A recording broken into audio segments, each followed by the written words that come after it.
কৃষ্ণ কৃষ্ণ শুধু শ্রী কৃষ্ণ, কৃষ্ণ বিনা কিছু না।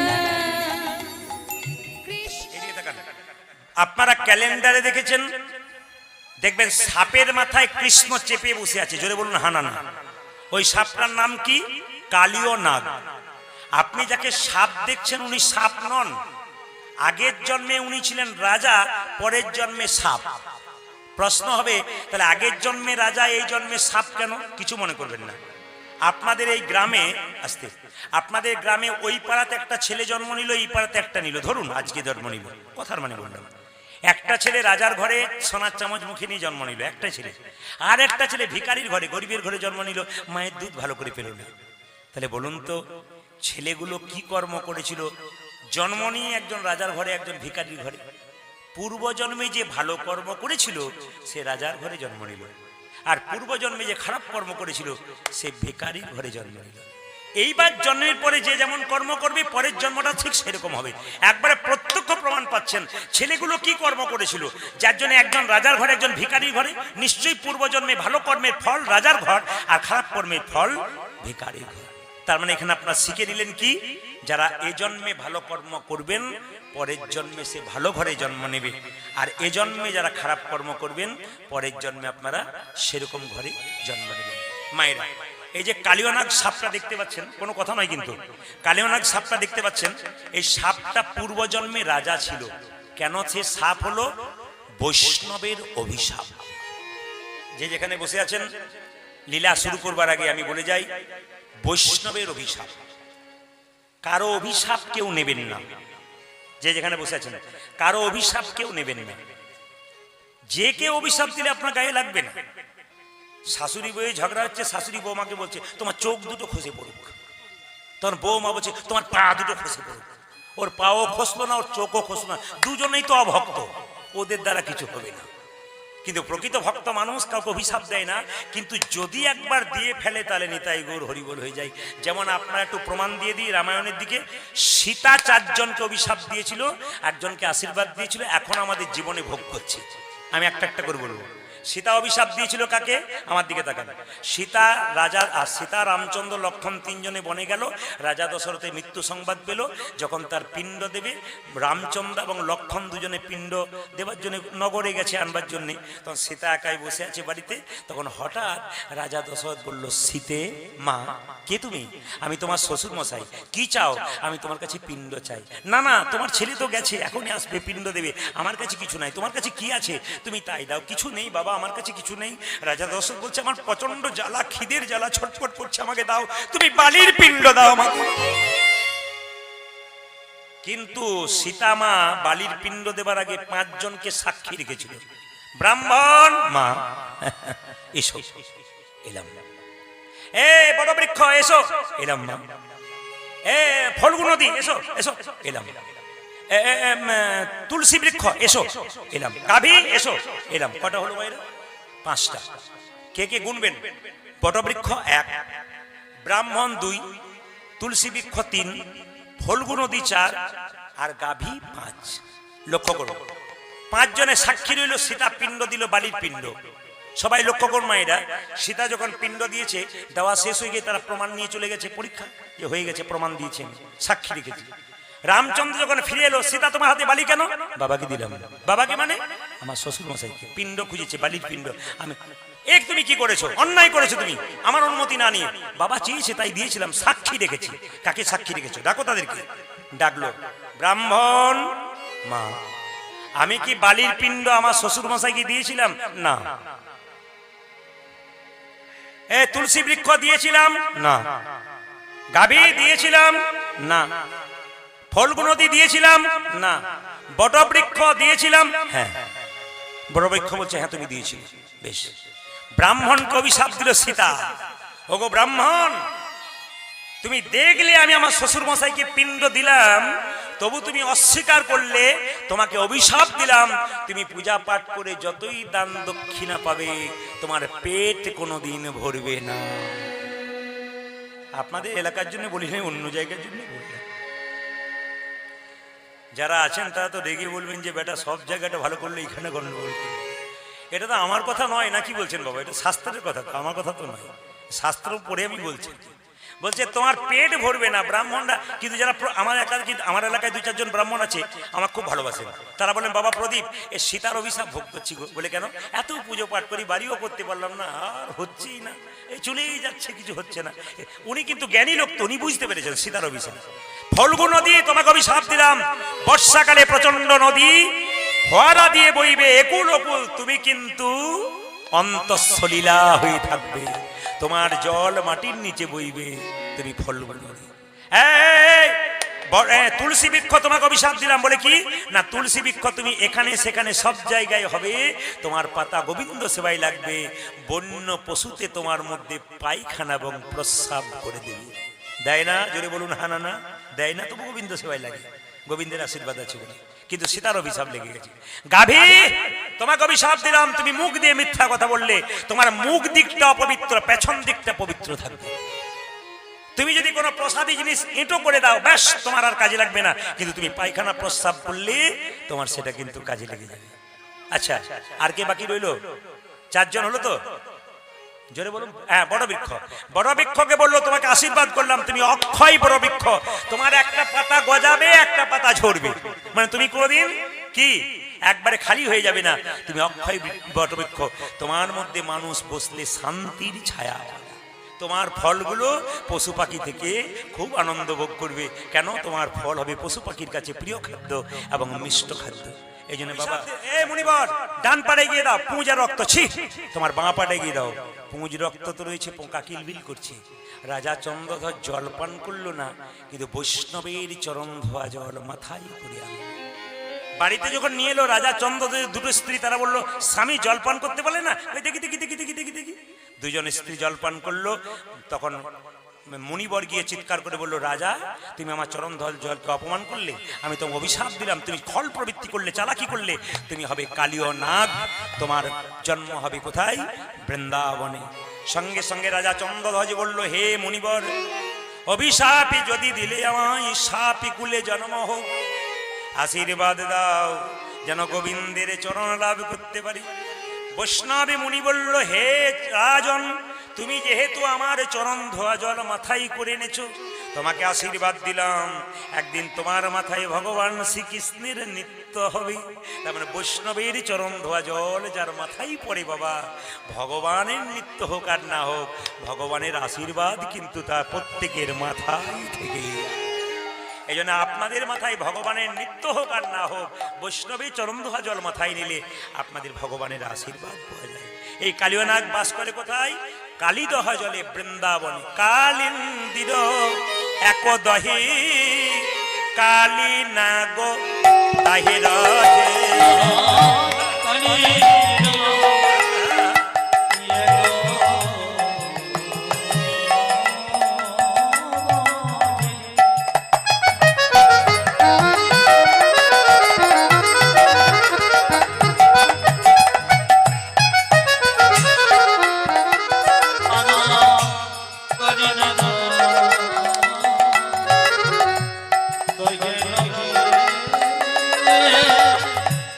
কালিন্দির এক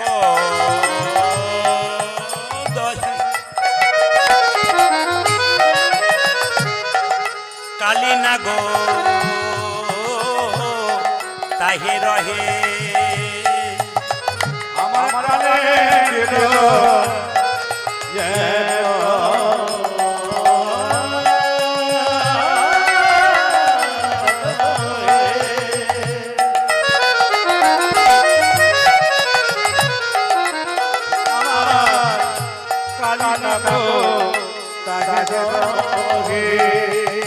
ও যে বিষ জলে বিষার জলে দহন সমান দেখবি,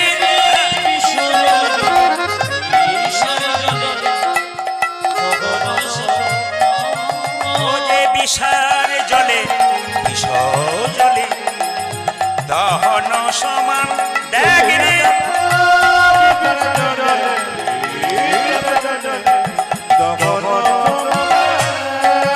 বিষার জলে সমান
বছর 5 থেকে মেদিনীপুরে আসছি, বিভিন্ন জায়গায় ঘুরে বেড়াই, পুকুরগুলো দেখি, দু একটা পুকুরে পদ্ম ফুল দেখতে পাই।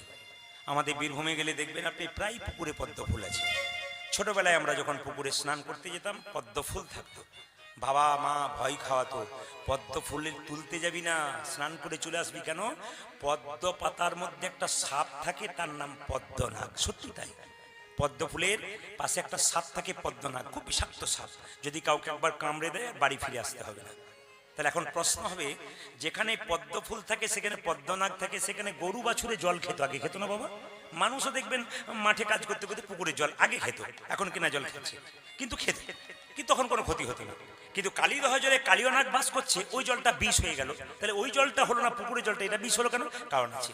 কুরুক্ষেত্রের যুদ্ধে কৃষ্ণ জয়লাভ করার পর সবাইকে সবকিছু দিল, যে যা চাইলো তাই দিল। কালীয় নাগ চেয়েছিল, প্রভু বলে কি আমাকে এখান থেকে উদ্ধার করো, ভগবান শোনে নাই। তখন কালীয় নাগ বলল, তোমার সঙ্গে বন্ধুত্ব করে প্রেম করে তোমাকে না পেলে তোমার সঙ্গে শত্রুতা আরম্ভ করো। কিরকম শত্রুতা? তোমার জলের মধ্যে বিষ ঢেলে দেবো, আর এই বিষের বাতাস যত দূর যাবে পশু পাখিরা সব উঠতে উঠতে মরবে, মরবার আগে তোমাকে ডাকবে, আর তোমাকে ডাকলে তুমি এখানে ছুটে আসবে, আর এখানে এলে তোমাকে আমি চরণ লাভ করে নেব।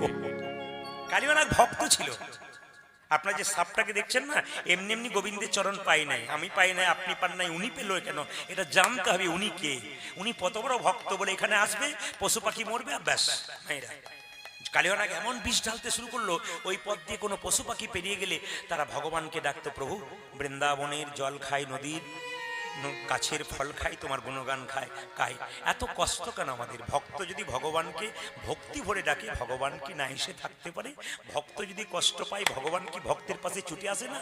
মায়েরা তাকাবেন, বাড়িতে গাভীর যখন বাচ্চা হয়, বাচ্চাটা দৌড়ে দৌড়ে চলে যায়, গাভী দড়ি ছিঁড়ে তার পেছনে চলে যায়। কেন? যদি আমার বাচ্চাকে কেউ কেড়ে নেয়, যদি বাচ্চা খালে বিলে চলে যায়। পদকর্তা পণ্ডিত বললেন, বৈষ্ণব পণ্ডিত বললেন কি, মত ভক্ত যত্র গচ্ছন্তি তত্র গচ্ছামি পার্থিব ভক্তানুমন গচ্ছন্তি মুক্ত স্থিতি বিসহ। বৎসের পশ্চাতে যেমন ধাই ধেনুগণ, ভক্তের পশ্চাতে সেরকম যাই জনার্দন। ভক্ত যখন হা কৃষ্ণ প্রাণ গোবিন্দ বলে রাস্তা দিয়ে চলে যায়, ভগবান তার পেছন পেছন ছুটতে থাকে। একটা প্রমাণ দেখে নিন মায়েরা, একটা প্রমাণ দেখে নিন, একটা প্রমাণ দেখে নিন। একজন বৈষ্ণব এত পায়খানা করছে যে পায়খানা করতে করতে বৈষ্ণব বৃন্দাবনে দুর্বল হয়ে গেল, এত দুর্বল হয়ে গেল। তো ভগবান কি করলো মায়েরা, এত এদিকে তাকাবেন, এত দুর্বল হয়ে গেল, বৈষ্ণব পায়খানা করতে করতে প্রচন্ড দুর্বল হয়ে গেল। যখন দুর্বল হয়ে গেল, তখন ভগবান নিজ মূর্তি ধারণ করে বৈষ্ণবের জন্য এক বালতি জল এনে দিল। বৈষ্ণব বলছে, মানে বৈষ্ণব আর পাচ্ছে না যেতে, জল শোচ করবার জন্য জলটা এনে দিয়েছে। ভগবান বলছে, এই বৈষ্ণব বলছে, প্রভু তোমার এত কষ্ট করে জল আনার কি দরকার আছে? তুমি তো আমার পায়খানাটা বন্ধ করে দিতে পারতে, তাই তোমাকে আসতে হতো না। বলছে, আমি যদি পায়খানা বন্ধ করতাম তোমার সেবা করবার সুযোগ পেতাম না, তোমার সেবা করে আমি ধন্য। কত সুন্দর শিক্ষণীয় বিষয় আছে। যদি বৈষ্ণব হতে পারেন, বিষ্ণু জানতীতি বৈষ্ণব, তিনি সবাই বৈষ্ণব নয়, কিন্তু যিনি বিষ্ণুকে জানেন, যিনি ভগবানের সাধনা করেন, তিনি বৈষ্ণব। এই জন্য সবাই লক্ষ্য করুন মায়েরা, বলছে যখন ভগবান কালীয় নাগ বারবার বিষ ঢালছে, তখন পশু পাখি সেই পথ দিয়ে পেরিয়ে যাচ্ছে। পদকর্তা বর্ণনা করছে, তাহার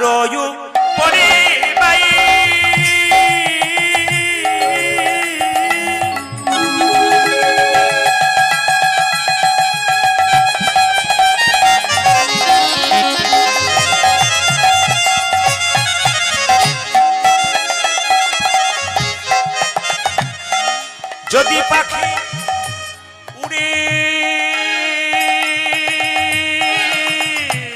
যাই,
বিষের জ্বালাই তেজয়ে প্রাণ দেখিলাম বিষের জ্বালাই ও যে বিষের জ্বালাই তেজয়ে প্রাণ দেখিলাম। আমরা কোন অপরাধ করি নাই প্রভু, কোন অপরাধ করি নাই প্রভু, বিষের জ্বালাই প্রাণ হারালাম, কোন অপরাধ করি নাই প্রভু, আমরা কোন অপরাধ করি নাই প্রভু, কোন অপরাধ করি নাই প্রভু, কোন অপরাধ করি বিসর্জনে তেজয়ে প্রাণ। ছেড়ে বলুন রাধা রানী কি, শ্যাম সুন্দর কি। আমি একটা কথা আপনাদের বলে যাই, যে যেখানে বসে আছেন, যারা বাড়িতে বাস করছেন তাদের কাছে নিবেদন রইল একটু জোরে বলবেন, বাবাদের জন্য মায়েদের জন্য। এখন চৈত্র মাসের ক তারিখ হলো? বাবাদের বলি না, মায়েদেরকে বলছি। আপনারা তো বললেন পেছনে যেন মায়ের বাজে চৈত্র মাসে, মানে কি মাস চলছে ওটা গান শুনতে শুনতে ভুলে গেছি। এখন বৈশাখ মাস চলছে, তাই তো? এই দিকে তাকাবেন, এখন বৈশাখ মাস চলছে, কিন্তু বৈশাখ মাসে আপনারা বাচ্চার কান্না বন্ধ করুন একটু বাবা। এইদিকে বৈশাখ মাসে আপনারা তুলসী গাছে জলধারা দিয়েছেন? কারা কারা দিয়েছেন হাত তুলুন। বেশ, আপনাদের দেওয়া হয়েছে, লাভ হয়েছে, কিন্তু আরেকটা জিনিস দিলে পূর্ণ লাভ হয়। আর মাত্র 2 দিন বাকি আছে, কালকে আর পরশু করে নেবেন। কারণ আমি এখন এই ব্যাচটা গোটাই মেদিনীপুরেই থাকবো, মানে এই বাইনাটা শুধু নয়, এই যতগুলো বাইনা এর পরে আছে সবগুলো গত বছর আমি করেছিলাম, এগুলো সব আছে। তো আপনাদের কাছে নিবেদন রইল, ওনারা আবার ফের বলেছেন, এই জন্য এগুলো পরপর সিরিয়াল হয়ে আছে।